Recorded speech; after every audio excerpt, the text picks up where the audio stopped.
Hello everyone and welcome to Wings A Quran. My name is Yashodhara Singh Jambal and welcome to my lecture series. So this is lecture number 10 on current affairs और इसमें भी हम cover करने वाले हैं कुछ important projects के बारे में, कुछ नई initiatives के बारे में which have been they have been in news this time or this can help you in your upcoming exams. Fine. So let's get started with our first question today. Okay, so the first question is which among the following has the largest submarine fan on earth?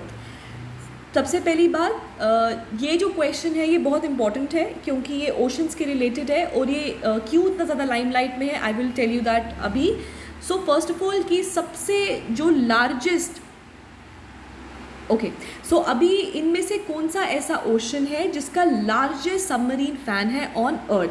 Number 1 is it the Pacific ocean, number 2 is it the Atlantic ocean, number C is it the Indian ocean और number D is it the Arctic ocean. Okay, so for this question आप याद रखिएगा सबसे बड़ा जो submarine fan है on earth it is the Bengal fan. What is it? It is the Bengal fan. It is the Bengal fan.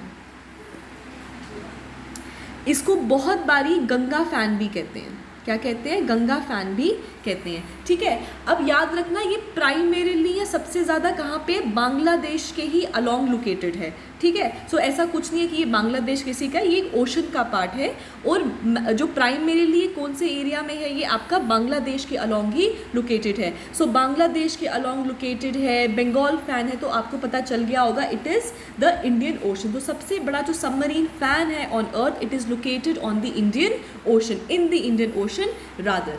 Now इसी के साथ I would like to cover few more points. That is number 1, अब आप जब हम ocean की बात करें सबसे बड़ा ओशन कौन सा? It is the Pacific ocean, right. Number 2 पे आता है आपका अटलांटिक ओशन, नंबर 3 पे आता है आपका इंडियन ओशन और पहले नंबर 4 पे आता था आपका आर्टिक ओशन. ये 4 ओशन थे. Now according to National Geographic initially जब 1915 में इन्होंने मैपिंग वगैरह शुरू किया था ओशंस का, उस टाइम पे इन्होंने रिकॉग्नाइज किया था 4 major oceans of the world. That is Pacific, Atlantic, Indian and Arctic. But हाल ही में 8 जून याद रखिएगा date, it is celebrated as world ocean day. इसको हम वर्ल्ड ओशन डे के साथ भी हम इसको सेलिब्रेट करते हैं और इस ओशन डे पे जो नेशनल जियोग्राफिक है उसने रिकॉग्नाइज किया है सर्दर्न ओशन. क्या? Southern ocean which is just above your south pole का Antarctica which is a continent, उसके ऊपर जो आपका सर्दर्न ओशन है उसको रिकॉग्नाइज किया है as 5th major ocean. Initially 4 थे और अब 5 हो चुके हैं. सो आपके सिलेबस में अब नेक्स्ट ईयर से, इस साल आप लोगों का भगवान करके पेपर सबके निकल जाए तो आपको आगे पढ़ने का ज़रूरत ना पड़े, बट जस्ट इन केस आपको पढ़ने की ज़रूरत पड़े तो आपको नेक्स्ट ईयर से एक और ओशन के बारे में भी चीज़ें पढ़नी है. That is the southern ocean. So 8 जून को वर्ल्ड ओशन डे मनाया जाता है और इस साल का थीम है, देखो ये डेट बहुत इंपॉर्टेंट है क्योंकि एक बहुत बड़ी चीज़ हुई है. आपके करंट अफेयर तो है ही हैं लेकिन अवेयरनेस के हिसाब से और ज्योग्राफी के हिसाब से भी ये बड़ा इंपॉर्टेंट है. तो इस साल का जो थीम था वर्ल्ड ओशन डे का 8 जून वाला, it is the ocean life and livelihood. ठीक है, सो लाइफ एंड लाइवलीहुड ये था इस साल का आपका थीम. फाइन. तो सबसे बड़ा ओशनिक फैन कौन सा है जी आपका? Submarine fan. It is known as the Bengal fan or the Ganga fan and it is in the Indian Ocean. Fine. All right. Question number 2. Kohala hydropower project is going to be constructed on which river? Now, is it number 1 river Jhelum? Is it number 2 river Chenab? Is it number 3 river Medan? Or number D is it river Beas? तो याद रखिएगा कोहाला जो hydro power project है it is going to be constructed on river Jhelum in which area? POK, that is Pakistan occupied Kashmir. Fine. तो याद रखिएगा Kohala project आपके state level exam के लिए क्वेश्चन इंपॉर्टेंट है. रिवर झेलम के ऊपर है, आप गलती से चुनाव या बाकी मत मार्क करके आ जाना. It is your river Jhelum. ठीक है, और कहाँ पे? POK में है. ऑब्वियसली POK में है तो चुनाव हो नहीं सकता और ये क्या हो गया आपका एक मेजर रिवर है आपकी कश्मीर की. सो रिवर झेलम जो है उसके ऊपर आपका कोहाला हाइड्रो पावर प्रोजेक्ट बन रहा है और ये जो प्रोजेक्ट है इट इज़ एक्सपेक्टेड कि ये कंप्लीट होगा बाय द ईयर 2026। तो 2026 तक इट इज़ एक्सपेक्टेड कि ये जो हाइड्रो पावर प्रोजेक्ट है वो कंप्लीट हो जाएगा। और कौन सी रिवर पे है? It is on river Jhelum. Where is it? At POK, Pakistan occupied Kashmir. Fine. Next question, question number 3। Question number 3 is Luhri stage 1 जो एक हाइड्रो पावर प्रोजेक्ट है, which is a hydro power project, is going to be constructed in which state?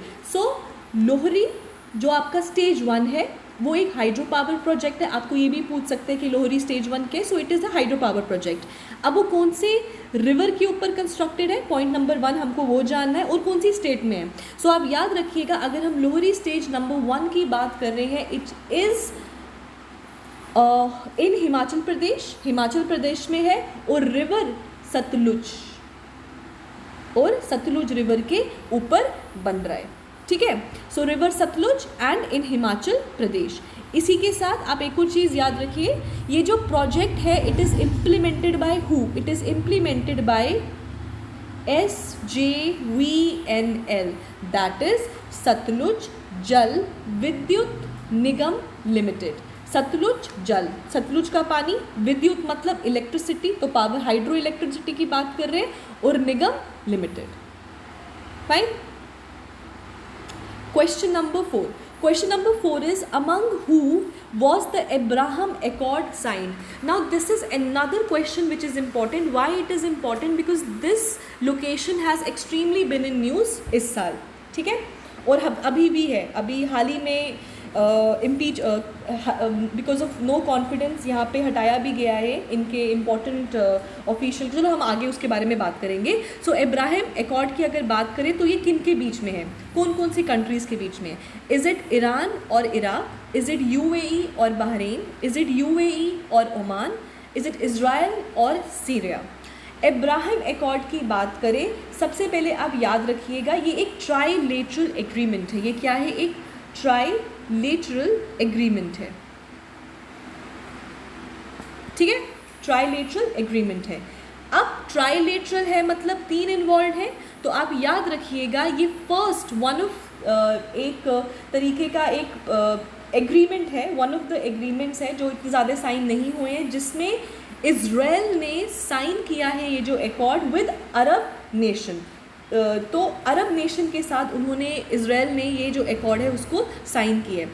तो इनमें से क्या answer है? Israel Syria नहीं है, इट इज़ UAE बहरीन। तो आप याद रखिएगा ये ट्राईलेटरल वो है जिसमें आपका Israel, United Arab Emirates and Bahrain, उन्होंने साइन किया है अब्राहम अकॉर्ड, जिसका एम है formal relations banana between the 2 countries. तो इन दोनों के बीच में एक फॉर्मल क्या कहते हैं उसको, रिलेशंस बनाने की बात इसमें हो रही है। और ये एक ट्राईलेटरल एग्रीमेंट है जो इज़राइल UAE के बीच में साइन हो रहा है, एंड साथ में Bahrain along with United states. तो आप याद रखिएगा जो US है इसमें एक तरीके का क्या बोलते हैं, मिडिल मैन या ब्रोकर का काम कर रहा है, जबकि ये जो एग्रीमेंट है ये किस किस के बीच में है? आपके UAE और बहरीन के बीच में है, along with who? Along with your Israel, ठीक है, ट्राईलेटरल एग्रीमेंट है। अब जो UAE है वो एक 3rd अरब नेशन बना है जिसने रिकॉग्नाइज किया था आपके इज़राइल को आफ्टर इजिप्ट। सो सबसे पहले it was who? It was Egypt. Egypt में कब? 1979 में, ठीक है। और जॉर्डन ने कब किया था? जॉर्डन ने किया था 1994 में, ठीक है।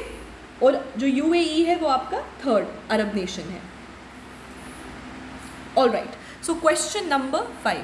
So question number 5 is, Keshav Nanda Bharati case was heard by a bench of how many judges? Now Keshav Nanda Bharati case आपकी पॉलिटी में बहुत ज़्यादा एक इम्पॉर्टेंट हिस्टोरिक केस है जिसने बहुत चीज़ों को चेंज किया, और उसके बाद अभी भी अगर हम पढ़ते हैं तो जो इस चीज़ केस में जो वर्डिक्ट आया था, it is considered given utmost importance. So Keshav Nanda Bharati case में कितने जजेस बैठे थे? Number 1 was it 12, number 2 was it 13, number 3 was it 11, और नंबर D वॉज इट 15। अब एक तो चीज़ आप याद रखना, इसमें 12 तो हो नहीं सकता, क्योंकि जब भी जजेस बैठते हैं उसमें मोस्ट जो पॉसिबिलिटी होता है वो ये होता है कि इसमें ऑड नंबर रखते हैं। ऑड नंबर क्यों रखते हैं? ताकि किसी भी तरीके का वो ना हो, क्लैश ना हो। मतलब जैसे अगर 12 हैं तो अगर 6 साथ दे रहे हैं और 6 अगेंस्ट हैं तो वो क्या हो गया, वापस से वहीं का वहीं केस रहे, क्योंकि कोई वर्डिक्ट तो आ नहीं ना पाया। तो इसमें मोस्टली जजेस जो होते हैं वो ऑड नंबर में होते हैं ताकि किसी भी तरीके का क्लैश नहीं आ सके। ठीक है, सो याद रखिएगा केशव नंदा भारती केस नंबर 1 1973 का केस है ये। और इसमें जो वर्डिक्ट आया था वो वर्डिक्ट आया था आपका 7/6 की रेशो में। सो 7 + 6 इज़ व्हाट, इट इज़ 13। सो 6 और 7 की रेशो में रिजल्ट आया था, तो इट वॉज तो कितने आपके हुए, इट इज़ नंबर 13। तो याद रखिएगा केशव नंदा भारती केस में 13 जजेस जो थे वो बैठे थे और 1973 की ये बात है। Keshav Nanda Bharati case was against और it was versus the state of Kerala. ये स्टेट ऑफ केरला या केरल उनके अगेंस्ट था, जिसमें अब क्या होता है ना कि parliament has the power for amendment, कि जो पार्लियामेंट अमेंड कर सकता है अंडर आर्टिकल 368 अमेंडमेंट ला सकता है। आर्टिकल जो 368 है उसके अंडर वो प्रोवाइड करता है पार्लियामेंट को अमेंडिंग पावर्स। जो कॉन्स्टिट्यूशनल बेंच बैठा था 7/6 का जिसने वर्डिक्ट दिया है, उसने बोला कि parliament should be restrained from altering, कि पार्लियामेंट अमेंड तो कर सकता है अंडर आर्टिकल 368, लेकिन उसको ये पावर नहीं मिला है कि वो बेसिक स्ट्रक्चर जो है कॉन्स्टिट्यूशन का उसको अमेंड कर सके। Now basic structure was not defined by the court, कि कोर्ट ने बताया नहीं कि बेसिक स्ट्रक्चर का मतलब क्या है, लेकिन इसमें एवर सिंस उस टाइम से इंक्लूड किए गए हैं कुछ चीज़ें, जैसे कि supremacy of the constitution, rule of law, independency of judiciary, sovereignty of democratic Republic, इसके अलावा आपका doctrine of separation of powers. तो ये सब चीज़ें क्या आती हैं, आपके बेसिक स्ट्रक्चर में आती है। आप इन चीज़ों को अमेंड नहीं कर सकते, लेकिन आप किसी भी चीज़ को अमेंड कर सकते हो, बट प्रोवाइडेड उसका जो फाउंडेशन है उसको हिलाए बिना। सिंपल टर्म्स में आप बिल्डिंग को बना सकते हो, बिल्डिंग के आर्किटेक्चर में चीज़ें चेंज कर सकते हो, लेकिन उसका फाउंडेशन को हिला नहीं सकते। ठीक है, so this is about the Keshav Nanda Bharati case. All right, question number 6, which state became the first state in the country to inaugurate, this is inaugurate state level e-लोक अदालत। नाउ फर्स्ट ऑफ ऑल याद रखिएगा जहाँ पर भी ई लग जाता है it means via virtual, being virtual, आप वर्चुअली केसेस सुन रहे हैं, चीज़ें कर रहे हैं। सो वर्चुअल कॉन्फ्रेंसिंग, वीडियो कॉन्फ्रेंसिंग के द्वारा ये फैसिलिटीज़ प्रोवाइड की जाती हैं। और obviously it was all because of the pandemic during lockdown times, ताकि जो केसेस हैं उनका काम ना रुके। सो लॉकडाउन टाइम के वहाँ पे उन्होंने ये जो है ई लोक अदालत जो है वो शुरू की थी। नाउ द क्वेश्चन इज कि who was the first state जिसने ये शुरू किया था, it was okay. So was it number 1 Himachal Pradesh, was it number 2 Chhattisgarh, was it number C Odisha, और number 3 was it the Uttarakhand. तो याद रखिएगा फर्स्ट स्टेट जो थी इट वाज छत्तीसगढ़। ठीक है, और justice Mishra is considered to be the main brain behind the e Lok Adalat. So justice Mishra is considered कि he was the main brain जो बिहाइंड थे ई लोक अदालत के। ठीक है, इसी के साथ आप याद रखिएगा हाल ही में चीफ जस्टिस ऑफ इंडिया वो भी चेंज हुए हैं। तो अभी जो 47th chief justice of India है उनका नाम क्या है, इट इज़ NV रामना। ठीक है, सो NV Ramana is the incumbent और the 47th chief justice of India. Is it clear? Okay, so question number 7. Which among the following African country is not a landlocked country? Number 1, is it the South Sudan? Number 2, is it Niger? Number 3, is it Mauritania? और number D, is it Chad?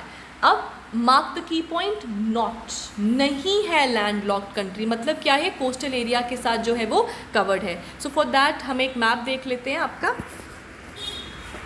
Okay, so here it is, here it is, एक map देख लेते हैं आपका Africa का। तो क्या कि south Sudan, is it landlocked? Yes it is landlocked. Chad, is it landlocked?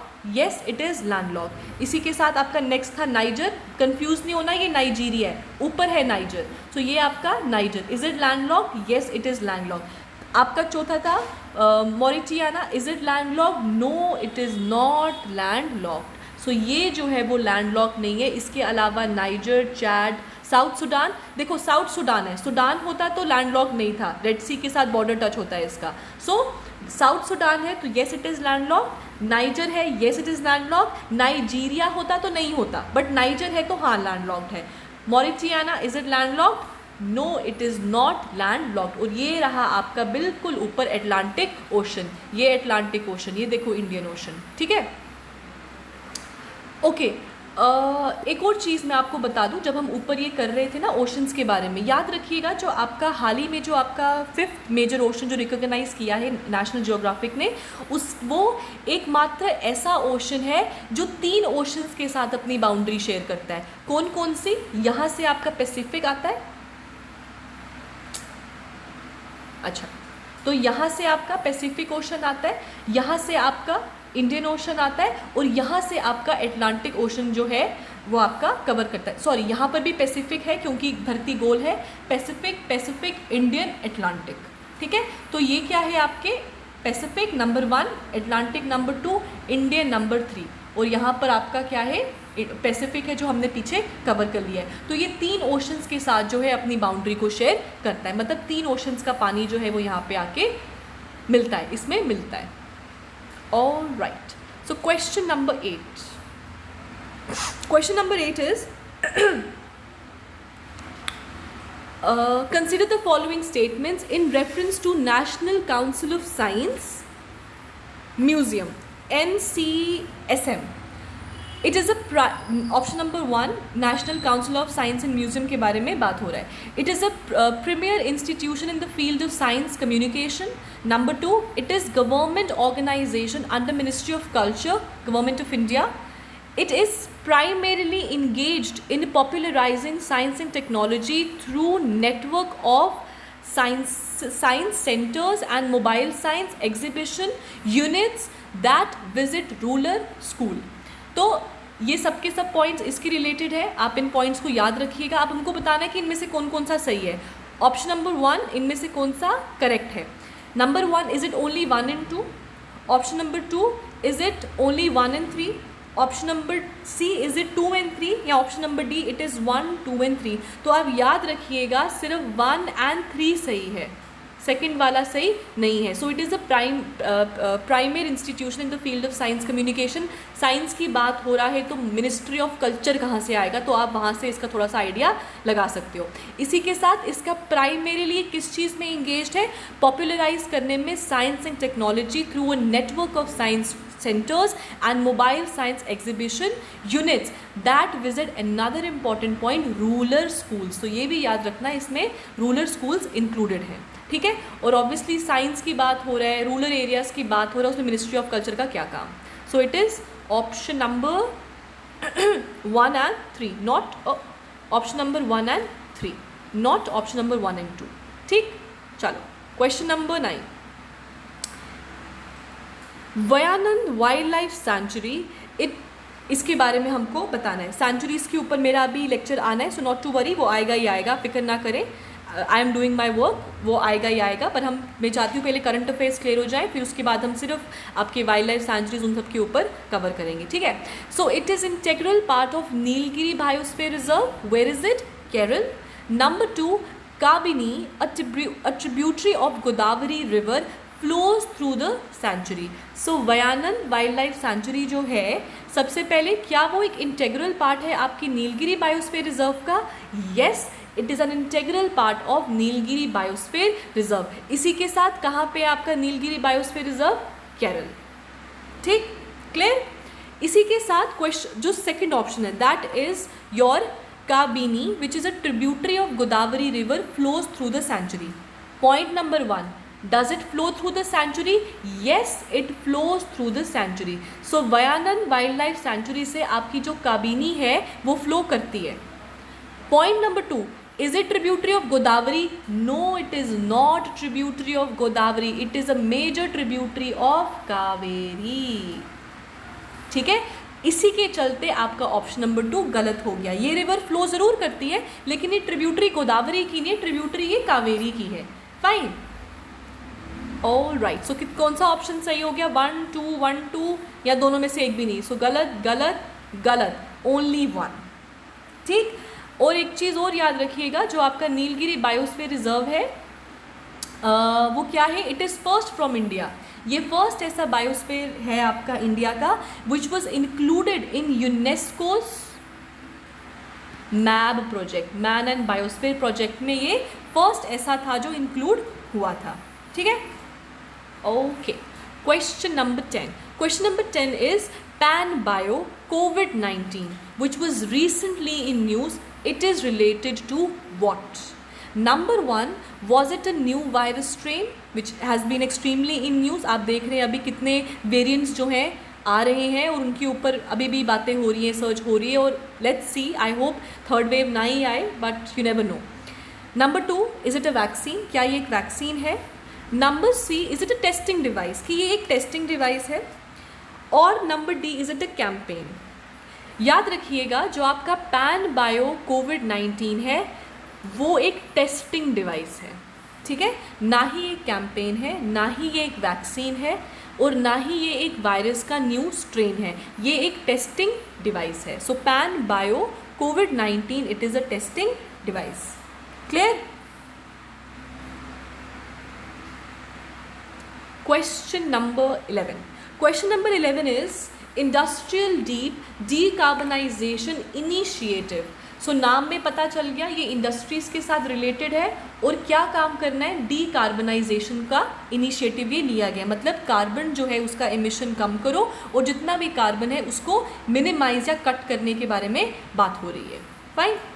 अब point number 1, it is a global collision of public and private organizations who are working to stimulate demand for low carbon industrial material.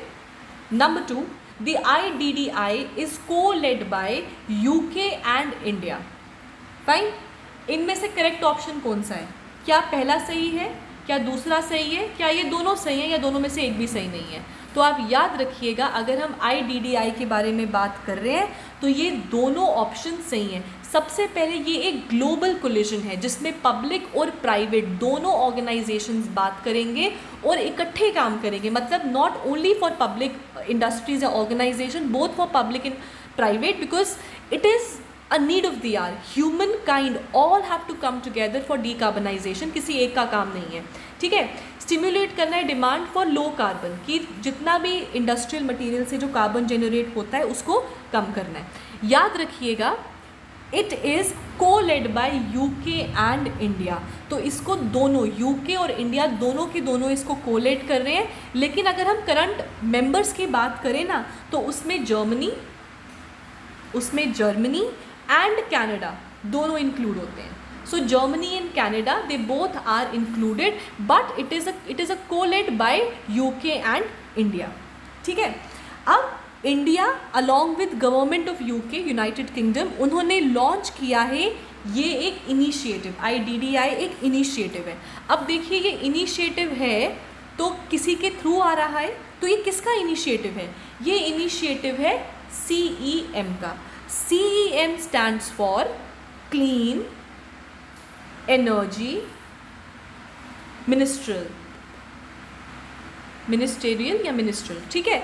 सो आप याद रखिएगा, अगर पूछा जाए ये initiative किसके under आता है, तो ये CEM के अंडर आता है। ये थर्ड ऑप्शन भी हो सकता था पर दिया नहीं है, but it could have been a third option also. So CEM के द्वारा एक initiative IDDI has been launch, जिसका काम है आपका लो कार्बन इंडस्ट्रियल मटीरियल को स्टिमुलेट करना। अगर हम CEM की बात करें तो ये एक ग्लोबल फोरम है, ये एक ग्लोबल फोरम है जो प्रमोट करता है पॉलिसीज़ और प्रोग्राम, उन पॉलिसीज़ और प्रोग्राम को प्रमोट करता है जो क्या करेंगी, एडवांस, विच आर एडवांस, जो एडवांस है किसके लिए, क्लीन एनर्जी टेक्नोलॉजी, कि भैया energy should be clean. Technology तो आ रही है, लेकिन उसका मतलब ये नहीं है कि human have got the right कि वो इन्वायरमेंट को पोल्यूट करें या इन्वायरमेंट को में कार्बन फैलाएं। So it is all the policies and programmes, ये ग्लोबल फोरम है जो प्रमोट करता है policies and programme that advance for clean energy technology. Fine, all right. So question number 12. Question number 12 is, which of the following institution recently signed an agreement with vaccine manufacturer Moderna? So याद रखिएगा, it is Moderna. ठीक है, to supply their international vaccine, to supply their international, कहाँ गया, vaccination efforts against novel corona virus और simple कोविड-19. So it is Moderna, ये A लगा दीजिएगा आगे, मॉडर्न नहीं है. Number 1 is it United Nation children fund, that is UNICEF, world health organisation WHO, UNESCO, United Nation educational scientific and cultural organisation, और WTO, that is the world trade organisation. So UNICEF ने हाल ही में sign किया है Moderna के साथ, ताकि international vaccination का सप्लाई जो है उसको बढ़ाया जा सके. नाउ क्या ये पहली है जो यूनिसेफ ने साइन किया है? नहीं, ये पहला ऐसा साइन नहीं है. उन्होंने ये जो सप्लाई डील है और भी 4 के साथ किया हुआ है. जो कौन कौन सी है आप उनका नाम भी लिख लीजिए. Serum institute of India, which has been very much in news regarding your COVID-19. Pfizer, ये Pfizer नहीं है, ये Pfizer है, P is silent. इसी के साथ आपका जो 3rd नंबर का है दैट इज AstraZeneca, ठीक है. Number 4 it is human vaccine, it is human vaccine, ठीक है. सो याद रखिएगा इन 4 के साथ भी already the deal has been signed. And number, this is your जो एक एग्रीमेंट जो हाल ही में साइन हुआ है, that is with Moderna. Now the vaccine will be supplied to UNICEF's कोविड-19 vaccine global access facility. So UNESCO के द्वारा ये एक क्या कहते हैं फैसिलिटी स्टार्ट किया गया था, that is COVAX. COVAX stand for UNESCO's कोविड-19 वैक्सीन ग्लोबल एक्सेस फैसिलिटी, ठीक है. सो ग्लोबली, ताकि सबको मिलना चाहिए vaccine, everybody needs it, it's a pandemic, किसी एक कंट्री का तो है नहीं, तो सबको मिले. इसी के लिए जो है आपका यूनिसेफ ने 4 और ये 5वां मॉडर्ना के साथ ये जो है सप्लाई चेन को बढ़ाने के लिए ये चीज़ जो है उसको साइन किया है. Fine. Question number 13, consider the following countries. Okay, so question number 13 ना यहाँ से स्टार्ट है, यहाँ से क्वेश्चन नंबर 13 यहाँ से स्टार्ट है आपका, ठीक है. So consider the following countries, India, Russia, Pakistan, USA. 4 countries. Which among the following countries are members of SCO. So Shanghai cooperation organisation का इनमें से कौन सी कंट्री जो है वो मेंबर है? Number 1, is it 1, 2, 3 India, Pakistan, Russia? 2 and 4 Pakistan, USA. Number 3 is it Pakistan, या number 4 it is 1, 2, 3, 4 मतलब India, Russia, Pakistan, USA.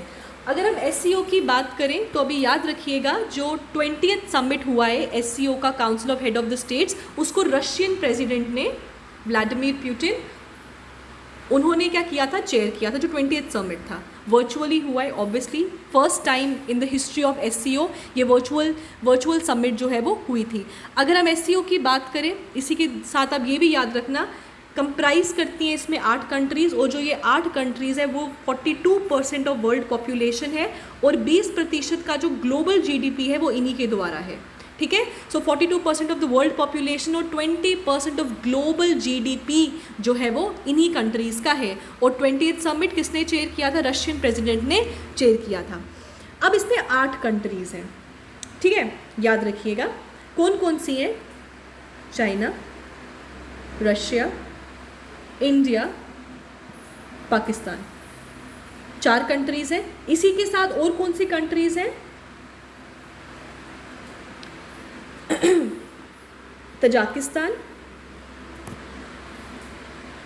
Uzbekistan, Kyrgyzstan and Kazakhstan, ठीक है. ये सब कौन सी हैं आपकी? तजाकिस्तान, उज़्बेकिस्तान, किर्गिस्तान, कज़ाकिस्तान आपकी सेंट्रल एशियन कंट्रीज़ है, right. China, Russia, India, Pakistan, ये कौन सी कंट्रीज़ हैं आपकी? ये आपकी कंट्रीज़ हैं 4 न्यूक्लियर पावर्स. तो इन सब 8 कंट्रीज़ में 4 कंट्रीज़ जो हैं, 4 मेंबर कंट्रीज़ आपकी न्यूक्लियर पावर है, that is India, Russia, Pakistan, China.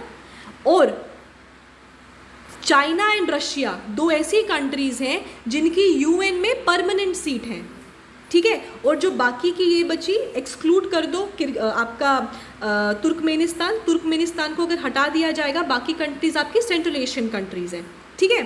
तो कौन कौन सी कंट्रीज़ आ गई जी आपकी, हमने रशिया इंक्लूड किया ऑफ कोर्स। अभी हमने बताया कि जो रशिया है आपका ऐसा कंट्री है जो आपका न्यूक्लियर पावर भी है और साथ ही में आपका इसका जो है आप यूएन में परमानेंट सीट भी है आपका यूएनएससी में, सिक्योरिटी काउंसिल में। सो रशिया भी है जी, इंडिया भी है, न्यूक्लियर पावर भी बोला, पाकिस्तान भी है। हमने यूएसए का नाम तो कदापि नहीं लिया, तो यूएसए तो इसमें नहीं है। तो आंसर हो गया 1, 2 and 3। So option number A is correct, ठीक है। इसी के साथ आप एक और चीज़ याद रखिएगा, अगर हम ऑफिशियल लैंग्वेज की बात करें एससीओ की, तो वो कौन कौन सी है? It is number 1 Chinese, so it is number 1 Chinese and number 2 Russian. So ये दो जो है इसकी ऑफिशियल लैंग्वेजेस हैं। किसकी लैंग्वेजेस हैं? एससीओ की लैंग्वेजेस हैं। Where are the headquarters of SCO? The headquarters of SCO at Shanghai cooperation organisation. The headquarters are at not Shanghai, it is Beijing. So China में बीजिंग में इसका headquarters located है।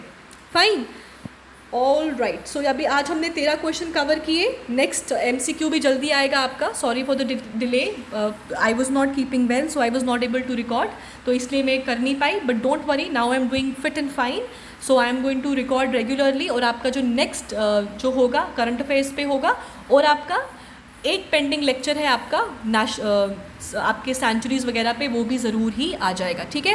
तो thank you guys and have a nice day. Stay home, stay safe.